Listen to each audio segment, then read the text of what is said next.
Hi friends, ఈరోజు నా స్టైల్లో లివర్ ఫ్రై ఎలా చేసుకోవాలో చూసేద్దాం రండి. ముందుగా ఒక ప్యాన్ తీసుకొని దానికి ఆయిల్ వేసుకోవాలి ఫ్రెండ్స్. ఆయిల్ హీట్ అయిన తర్వాత ఆవాలు, జీలకర్ర, అలాగే పచ్చిమిర్చి, ఆనియన్స్, కరివేపాకు వేసుకొని గోల్డెన్ కలర్లోకి వచ్చేంత వరకు వేయించుకోవాలి ఫ్రెండ్స్.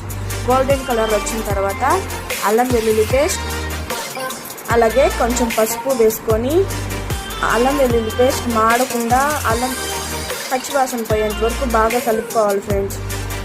పచ్చి వాసన పోయేంత వరకు వేయించుకొని దాంట్లోకే లివర్ వేసుకోవాలి ఫ్రెండ్స్. నేనైతే రాళ్ళు ఉప్పు వేసుకుంటున్నాను, మీరు కావాలంటే సాల్ట్ కూడా వేసుకోవచ్చు. ఇది బాగా కలుపుకొని ఒక 10 to 15 minutes ప్లేట్ మూసి పెట్టుకొని ఉడకనివ్వాలి ఫ్రెండ్స్. అలాగే నేను పక్కలో రైస్ కూడా పెట్టేసాను ఫ్రెండ్స్. 10 to 15 minutes ఉడికిన తర్వాత గుడ్లు వేసుకొని